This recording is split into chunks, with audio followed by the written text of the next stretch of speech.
If you guys do want to see a video of me actually surviving 100 days, then drop a like, because I'll reattempt this challenge and succeed if we reach 10 likes.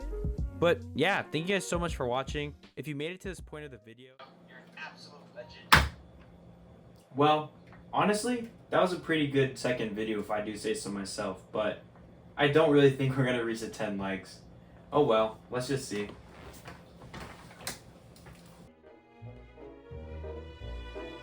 Now that it's been a few months since I've uploaded that Don't Starve video, I guess it's about time we check up on the video because I have no idea how well it's doing.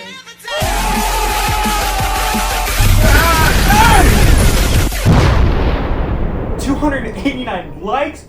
Holy guacamole, that is so much better than I thought it was gonna do. Well, I guess since that's way above the 10 like goal I set, I suppose that means it's 100 days part 2 time, baby.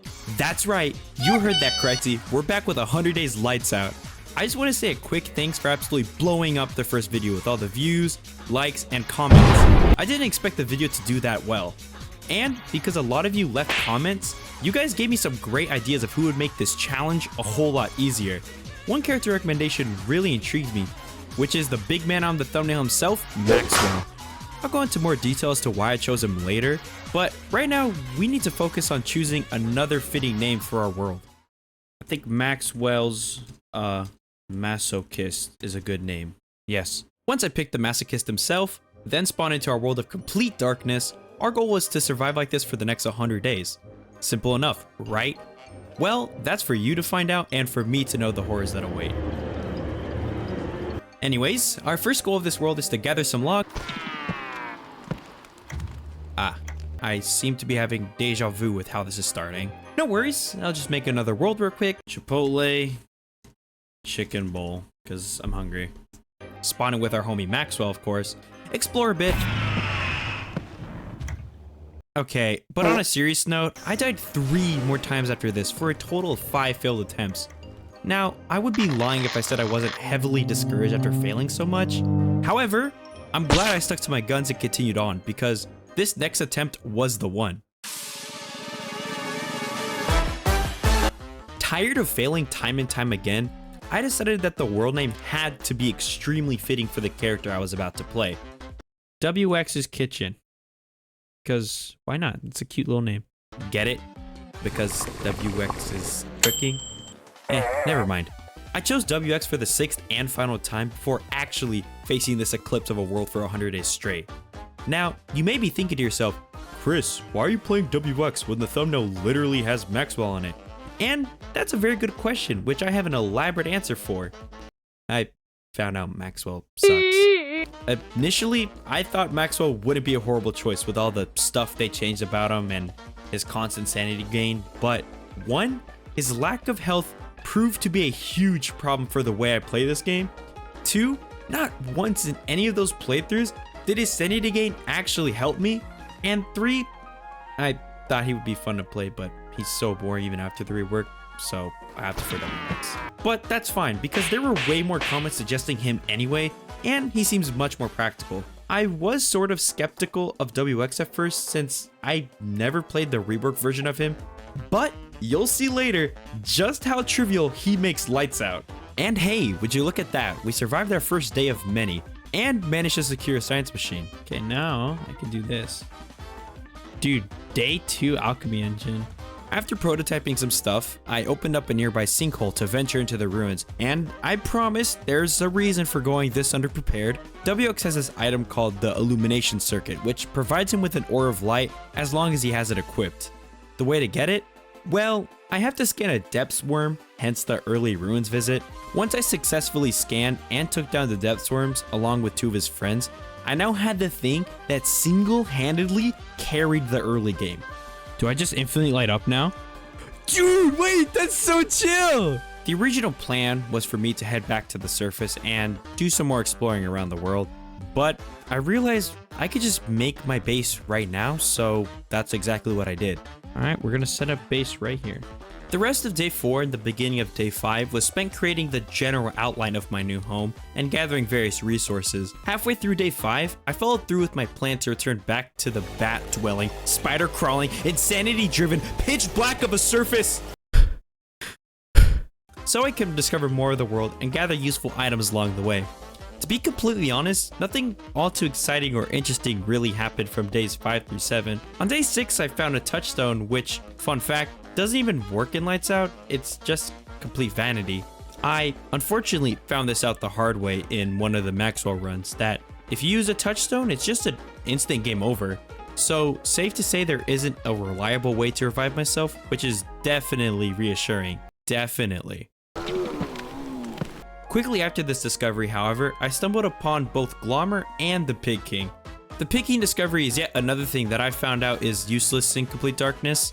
You see, I can't actually trade trinkets or meat with him while he slumbers, so the pig village is literally only used for boards, cut stones, and pigskins. With the first 7 days survived, I ended the session of WX's kitchen because it was 4 AM while recording, and my friend and I decided to go grab some food, so I would pick up where I left off the next day.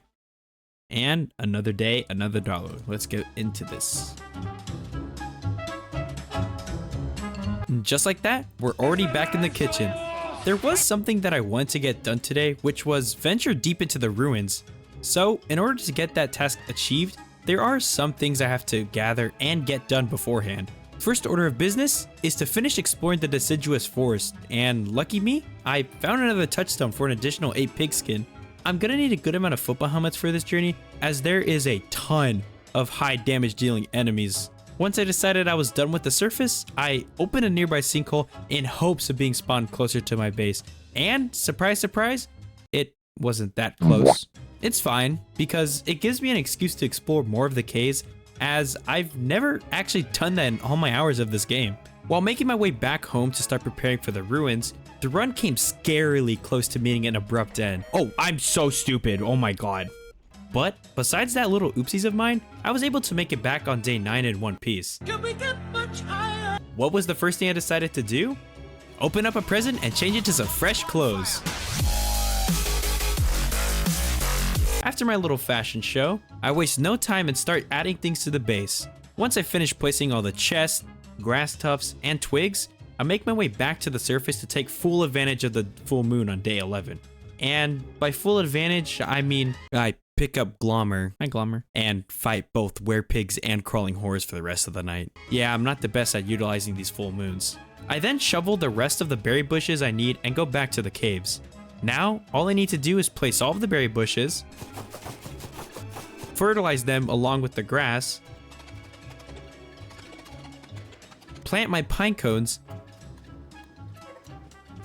and finally craft everything I'll need for the ruins. Since I had all my chores done for the time being, there was only one thing left on the to-do list. I was going to the ruins, famous last words. I was definitely a lot more confident going to the ruins as WX, since there are loads of gears for me to eat if either my health or hunger get low. It took me a good while to find the military portion, taking me almost a full in-game day. No, I found it. But once I did, there was no time to rest, as I was being chased by 2 crawling horrors, a terror beak, 2 shadow split monkeys, and a depths worm. The ruins never gives you a chance to breathe. After taking down all of the creatures, I can now somewhat calmly gather the juicy loot. I say somewhat because I still have to deal with the damaged clockworks and the occasional shadow creature. The clockwork rook actually helps more than it hurts, even if it does pack a punch, because it saves me time by smashing the statues and broken clockwork piles, leaving me to reap the juicy loot. I spent days 14 through 17 wandering, mining, dealing with various creatures, and overall resource gathering. But halfway through day 17, I thought, why not face the first boss of the run? For those who don't know, there's a boss at the end of the labyrinth called the Ancient Guardian, and he honestly used to be a joke of a boss. But they reworked him a while back, and I've never fought this new version of him, so I was feeling a little nervous to say the least. Not gonna lie, I'm a little nervous. Despite my nerves, I pushed on and eventually found my way to the behemoth himself. There he is. The fight was honestly still pretty easy. I did get hit a lot and used up a good majority of my football helmets, but I felt as if I could take him down right here and right now. Until I hit second phase. Oh, he could jump now? Yeah, I was 100% unaware that Clay had given him a new second phase with this attack, and because of this, I decided to leave. Bye. I'm out of here. I did manage to get him down below half health, so this is definitely a boss I'll revisit. Wink, wink. Because of the failed boss attempt, I was forced to finish exploring the area. I made my way back to the ancient pseudoscience station I found earlier, and crafted different items using the gems acquired so far. Quickly after this, I realized winter was just around the corner and hurried my way back to base, so I could begin preparations for the new season. It doesn't take too long to walk all the way back, but in the middle of the trek, something really unexpected happened. How are you? What dude is this? Who is It completely slipped my mind to make the world private, so despite this random player being so nice and friendly, I had to unfortunately exit the world to prevent this from happening in the future. I didn't let this encounter distract me from properly preparing and made it back on day 20. But before returning to the surface, there were some things I did around the base. I harvested all the crops, planted some grass, turfs, and twigs, placed a long-awaited fire pit, deposited all my loot, and finally emerged from my humble cave. The two things that needed to be done before I could continue expanding were gather charcoal and mine mini glaciers for ice. The charcoal will be used for crockpots and drying racks to turn our monster meat and normal meat into delicious meals, while the ice will be used as one of the best fillers in those crockpots. Trust me, if hunger is ever one of your issues during winter, just use 1 monster meat and 3 ice to make meatballs. You could thank me later. The rest of day 21 and all of 22 were spent collecting the 2 things I set out for and general gathering as well. When I returned, the first thing I did was finally craft a thermal stone, and yes, I use a mod to give it 0 durability. It's a rock. A rock should not have durability. Moving on, I also placed my crockpots incorrectly again, so I wasn't able to fit all 5. I built it wrong. However, right after this, I went back up to the surface because, if you've noticed, it's been raining in the caves for whatever reason, and my wetness meter was slowly but surely rising. Water is extremely dangerous for WX, as once he hits 17 wetness, he starts to take damage and lose the sockets for his circuits. So I headed back up on dry land, dried off completely, then went back. I really wasn't expecting to deal with rain before spring, so for the time being, I made an umbrella and put on a football helmet.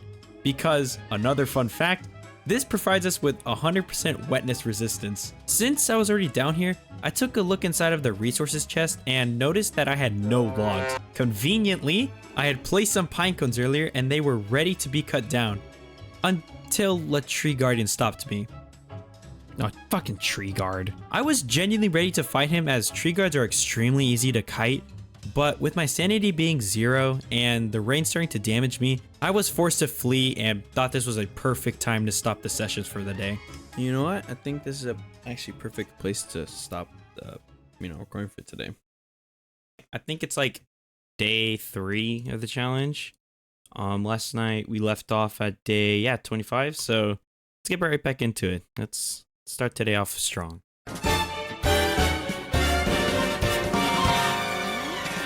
And strong I would, as this was the longest recording session by far, lasting 5.5 hours, so you bet there's some spicy stuff that happens. Day 25 was spent walking around thinking of what to do, when I figured it would be a good idea to harvest some more items from the mosaic biome. Surprisingly enough, I did bump into some cool things, like a clockwork knight, which I swiftly defeated, and a very useful miner's hat. The rest of my time above ground was used to try my best to not freeze and mine rocks. And some more rocks. And even more rocks. I mined so many boulders to the point I had almost 2 entire stacks of rocks. Returning back with the spoils of my labor, I crafted 2 ice boxes to finally store my food, did a bit more work around camp, cooked up some delicious and fresh meatballs before I was rudely attacked by some depth worms. You know, I was down to be chill with them, coexist sort of thing, but because of how they treated me, I dealt with them accordingly.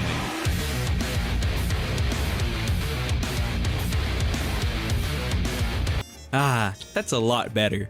Halfway through day 28, I desperately walk around in search of a walrus den because I realized that I was running out of time to get my walking cane. So that's what I did for the next 2 days. End of 28, no luck. 29, still nothing. What about the end of 30? Yeah, still zero signs of it. I was going to continue my search the next day when I heard something in the distance approaching.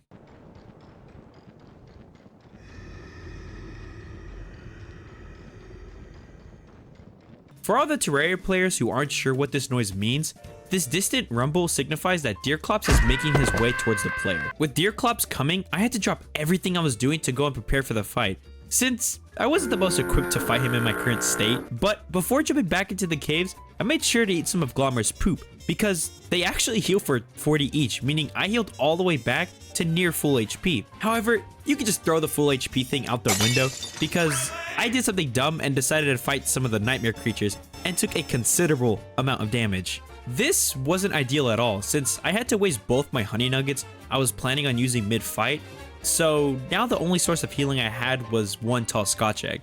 The Deerclops fight is one of the easiest in the game because you can simply tank it with a campfire, enough armor, and hold F. The fight honestly came a lot closer than I would have liked it, with me burning through almost all my crowns and dropping to 78 health. Nonetheless, I was able to take it down and obtain an absolute crucial item for Spring, which is Deerclops' eyeball. The eye allows us to craft the eyebrow, which provides the player with 100% wetness immunity, while only taking the head slot. Given I'm playing WX, whose weakness is water, and spring being the rainiest season, going through that season without this item would be an absolute death sentence. Unfortunately, because of everything that happened, on top of me just flat out forgetting, I wasn't able to secure a walking cane, meaning I'm gonna have to wait till next winter to get one. This sucks, since next winter is on day, hold on, let me see here, 91? Oh well, not much I could do about that, so let me just take out my frustration on this tree garden. That was definitely overdue. With spring making a quick approach, I start to make preparations, which isn't a lot as all I need is the umbrella and this season essentially becomes autumn too. But in order to craft one, I need to acquire bones, so that's exactly what I set out to do on day 35. Since I was already out and about, I took this opportunity to do even more exploring of the mainland. As per usual, nothing all too exciting happened. I smashed some skeletons I found in the Oasis Desert, continued exploring, and almost died. Dude, I pressed D! Okay, maybe something a little interesting happened. This near-death experience didn't stop me from venturing forth, and there was something that I completely forgot about. WX gets healed from lightning strikes. This definitely was a huge help alongside my blue mushrooms for my health. After stumbling upon a new sinkhole, I mined it up and let this entrance take me somewhere completely new. Compared to the other entrance we took, this one was a lot farther from the base, but as I said last time, I don't really mind exploring more of the caves. Also, on the way back, I found some juicy berries, which I thought was a weird find. Juicy berries? Juicy berries. Trekking through the wilds, I eventually found myself back home, where I began to work on it for the next 5 days. I made a lot of the same additions like planting twigs and grass, alongside general organizing. But I did plant the spider egg I got a while back, and placed one of the chillest things I've ever seen in this game. Oh, now that's cool. I like this. This is a good addition to the base. Oh yeah, that's so cool. Look at that. Oh yeah, baby. Oh yeah. Never once have I ever built a nightlight in Don't Starve, but for a world in complete darkness with an abundance of nightmare fuel, they were perfect. Not only do they fully light the base up, they make the base so much more cozier. Besides that, I did a lot of basic stuff like building drying racks, chop down trees, fight 2 tree guards at once. I told you they're easy to kite. And made some meatballs. Since I felt like I was running out of stuff to do, I started to get supplies ready to go back and take down the Ancient Guardian. Like I said earlier, I would go back and revisit him, so I figured now would be a perfect time. I began to make my way over to the Behemoth on day 43, bringing some living logs and gems with me in case I want to craft anything over there. Since I already know the layout of the ruins and labyrinth, it won't take me all too long to get there. But before that, there is one thing I needed to do. What did I need to do exactly? Well, go to the ancient pseudoscience station and realize I left all my nightmare fuel at home. Bro. Really? I'm not gonna lie, this was a huge blunder, but something I can easily get. After gathering the one material I needed, I managed to craft a singular crown and decided that this plus all my football helmets would be more than enough armor for the fight. So I bolted over to the labyrinth to finish what I started all those days ago. Now that I knew of his jumping attack and the fact I have an acceleration circuit now, I was able to take him down with relative ease. And GG's. Woo! The end may have been a little messy with me straight up tanking him, but the important thing is I sustained a decent amount of health and only burned through one thing of armor, which is beyond great for my standards. With another boss slain, I left the ruins and returned with a new plan in mind. Defeat all the bosses I know I can defeat. I say this because I know for damn sure I can't take down the Celestial Guardian or Fuel Weaver on my own. Despite my thousands of hours, I'm sadly not at that skill level yet. With this new goal set, I waste no time and hurry straight to the nearest Moose Goose, as this is the spring boss and yet another fairly simple one.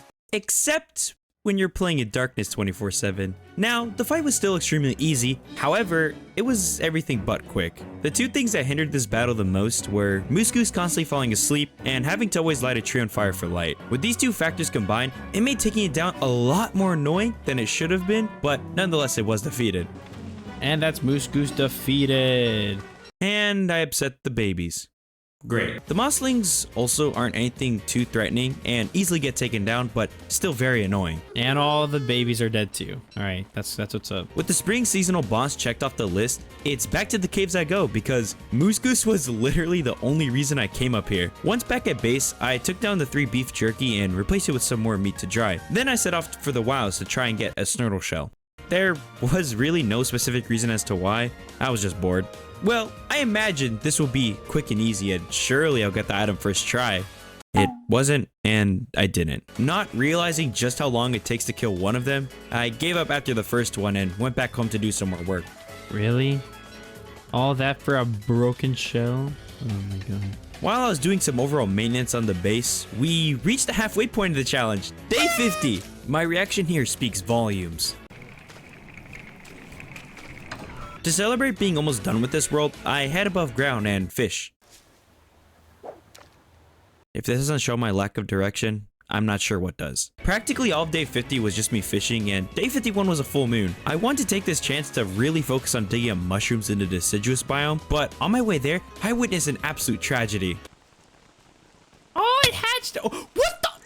Trying my best to unsee what I just saw, I did as I said and dug to my heart's content. Then I found a suspicious dirt pile, so my priority shifted to that.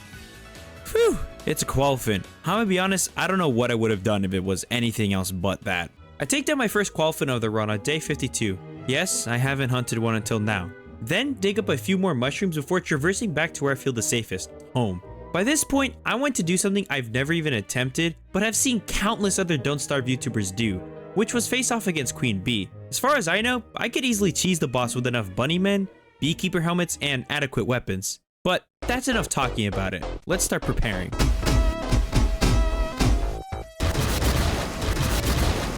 Get him, get him! Oh, look, oh my god! This is evil! After dehoming several innocent rabbits for my own personal gain, I rise from the caves because it's summer now and new season means new boss for me to slaughter.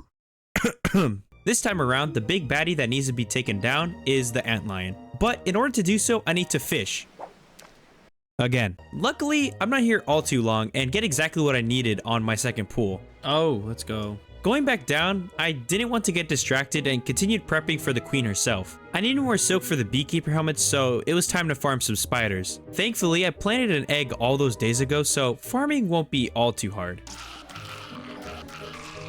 Okay, after farming, I'm able to craft a mere 3 helmets. It sucks, but I'll return later to let the spiders respawn. Now time to place all the rabbit huts. Well, isn't this fitting? This definitely won't be enough bunnymen, so let's fix that. And by fix that, I mean I literally only craft 1 more and figured, yeah, 4 is plenty. Whether I regret this decision or not is something you'll have to find out later because I ended the session here feeling satisfied with how much I got done today. This is where I end today.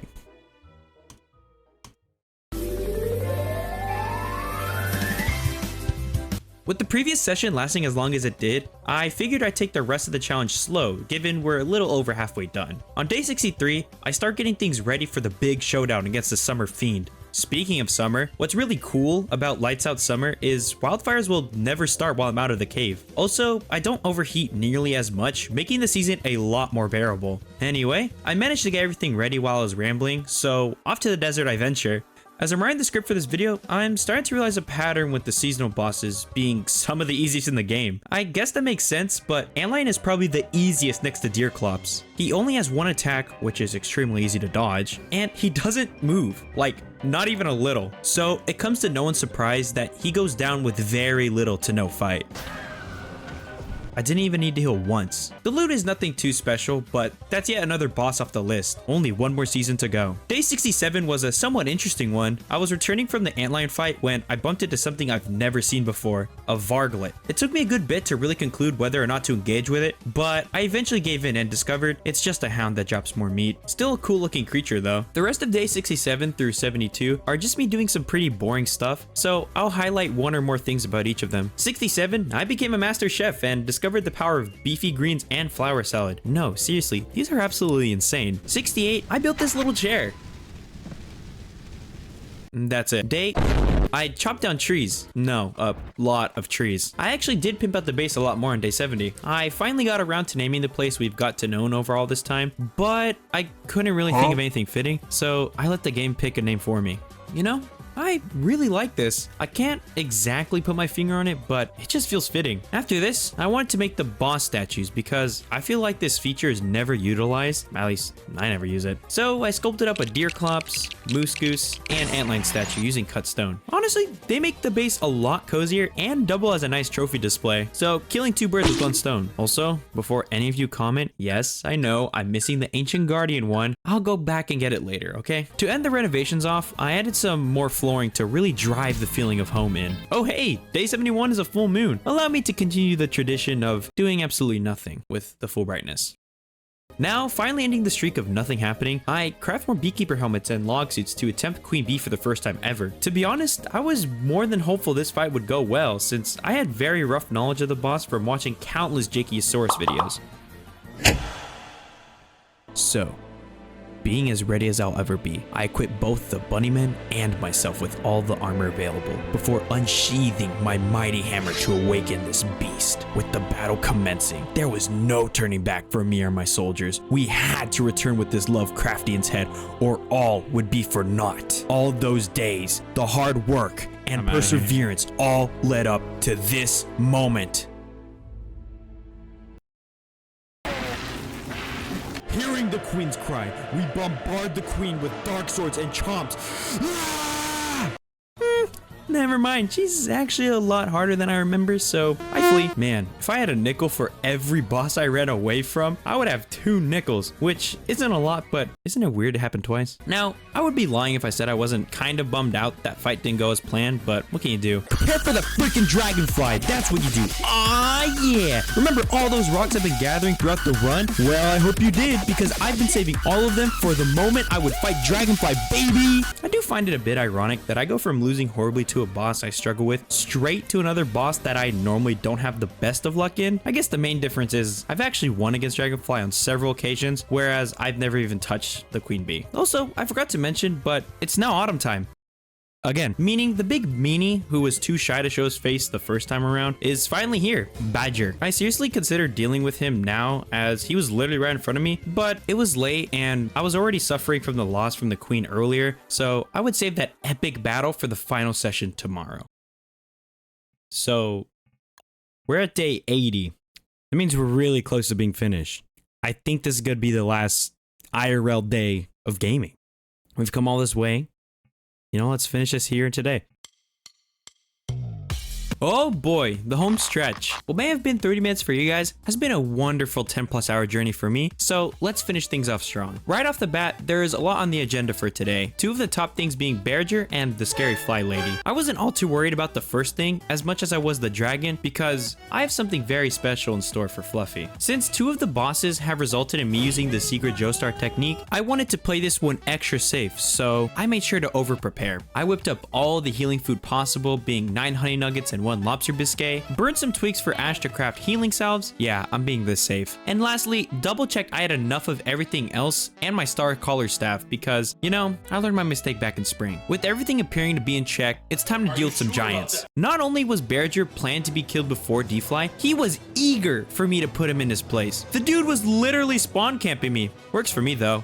The earlier he goes down, the earlier I could start the actual challenging boss. Oh, right. If it wasn't apparent already, the method I'm using for Badge is Tree Guardians. I find this way of doing it to be a lot easier, and I get a ton of wood and living logs in the process, so I'm not even gonna complain. That is, if they would actually spawn. I have no clue why it took the dang thing 2.5 in-game days to die. I swear whenever I normally do this, it's so quick and stressless. However, I can't be too upset because that's another and final seasonal boss, so the makeshift goal of the run was officially completed. As much as I would love to stop and collect all of the glorious loot around me, I have a mission, so I can't be blinded by this woody paradise. Once I make my way to the desert, I take some time to gather all the cactus in the area and cook it because I hate dealing with nightmare creatures mid-fight, so I'm gonna make it easier on myself and consume it for sanity. Besides that, I already had everything prepped and the only thing preventing this was myself, so I organized my hotbar and dove headfirst into her den. Dragonfly is as simple as a boss can be. She only has 2 phases and a really easy kiting pattern. Hit 6 times and run away. What makes her difficult is the fact she can move while swinging, so if you mess up, like I do several times, you take damage. This stacked on her second phase where she enrages? Actually, never mind, scratch that. I don't even know why I mentioned that because you can put her to sleep with a pawn flute and avoid that. I mean, anyone who's faced against Dragonfly would know this simple trick. What veteran in their right mind would forget such a crucial item? I forgot the pan flute. Me. The answer is me. I was so hard focused on getting everything else right, I didn't even realize I was missing the one thing that makes this fight manageable. Unfortunately, I'm left with no choice but to sacrifice all the damage I've done and make the sad walk to the sunny cave of dreariness, open the chest, grab the stupid pawn flute, then go all the way back. This is a prime example as why you should always triple check the items you're taking to a big fight. Now that I'm 100% locked and loaded, I can rack up the damage easily and return where I left off previously. Just for a reference to those who've never done this fight, here's what the pan flute is used for. Trust me, bring a pawn flute. It makes your life a million times easier with just one click. Besides my one oopsies, the rest of the fight went surprisingly well, and I ended up winning in the end, which shocked even me. Let's go! Dragonfly down! I'm normally forced to run away for one reason or another, so the fact I didn't hear shows just how much I overpacked. With only 14 days left, there genuinely wasn't much else I could do. There was no time for me to fight any bosses, nor did I have the resources. I beat all the giants I wanted to, and I didn't have any huge celebration planned, so I was truly stumped on what to do. I'll come up with something eventually, but for now, my statue display needed completing. I added the Dragon F to the collection and set off to grab 2 of the sketches that were missing. The Ancient Guardian one has been a long time coming, so I took a 2-day-long trip to snatch his sketch and erected the mighty statue before going back to the forest. A plus to coming back here is not only do I get to finish my collection, but I also get to pile up on logs, which I didn't get to prior. There isn't much, if any, use for them since I have 11 days left, but I still like looting. Leave me alone. Finally, after all this time, the whole gang is here and I can feel complete. Wait a minute, the challenge isn't over yet. There's still 10 days remaining and I haven't thought of anything. Oh, I know. Why not explore every inch of the overworld map? I've been trying to do that since I spawned in, so it would be a nice circle to fulfill one of the first unspoken goals. With the last objective in mind, I figured it would be a tremendous help to have a walking cane since I'm going to be doing a huge amount of it. And the issue with that is I'm not exactly sure where any of the walrus dens are, so before I can even think about the cane, I'm going to need to locate a den. The full moon, for once, will actually be taken advantage of instead of wasted. What a shocker. Such an advantage, in fact, that I'm able to both spot the ice hounds and get my tusk all before the night ended. It took me until editing to notice that tusks only have a 50% drop rate, so if it didn't drop here, my plan would have been near impossible. No point in pondering on the what ifs, the important thing is I acquired it, and now need to worry about making it home safely because, to be honest, I'm not looking the healthiest. Damn, I did barely crawl my way back. I ate up all the beef jerky I had to spare, and the stats were looking a whole lot better. Now that I'm chilling, I can craft the omnipotent walking cane, then stuff my pockets with all the meatballs and everything else I needed for the last journey of the run. With all that, this is pretty much the end of the challenge. I don't really find anything too unique or crazy. I just do what I said and walked. There were a good amount of things I wish I had done differently throughout the run, and there were a considerable amount of tasks that I wanted to see done, but as a whole, I'm extremely proud of how much I was able to accomplish in these 100 days. The entire map, minus the ocean for the one guy typing away right now in the comments, had been uncovered a lot sooner than I imagined on day 94. So the only reasonable action would be to also shine a light on the underground. This was going to be a much larger of a job, simply due to the layout of the caves itself and how little I steered off my usual route. Regardless, I wanted to at least try to get it done, so I began the walk. Something I enjoy doing in games I play a lot is try my best to explore features that are often overlooked by either myself or the players as a whole. Whether that be crafting statues in this game, playing basketball in Fortnite, or taking the time to decorate NPC houses in Terraria, I love doing these things because I know at least one person had to put their time and effort into features like this. So I guess as a way to say thanks for games that I love playing, I like to give my attention to these details, and hey, maybe next time you pick up your favorite game, try doing the same. Heck, you might even end up loving the game even more. Alright, sorry about the rant, I just wanted to spread some positivity. But back to the walking simulator. I finally reached day 100, but I didn't quite finish my project, so I gave myself an extra day since I haven't technically survived 100 days, I've only done 99. Wait a minute. Also, ironically enough, I almost died shortly after.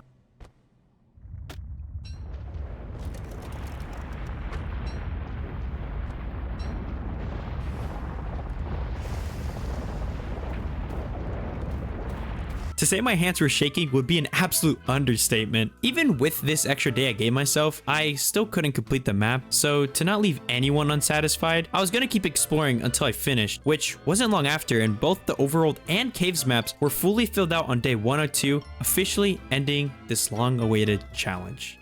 And there you go. That's the entirety of both the caves. Well, the caves minus the archives, because I didn't really feel like going in there, to be honest. So sorry about that. And I guess technically the, what's it called, the little area here where you fight the, not the labyrinth, where you fight the fuel weaver. Obviously not there. But other than that, this is the entirety of the caves. Pretty cool. And the entirety of the service world, which is pretty cool. So yeah. The ending of the 100-day journey may not have been as epic as some of you are imagining it, but I'm genuinely impressed I was able to do it in the first place. This playthrough has reignited my love for Don't Starve and survival games as a whole. It was a lot of fun to push myself, even if there were times this challenge seemed like a breeze, and tons of moments where it came way too close to ending.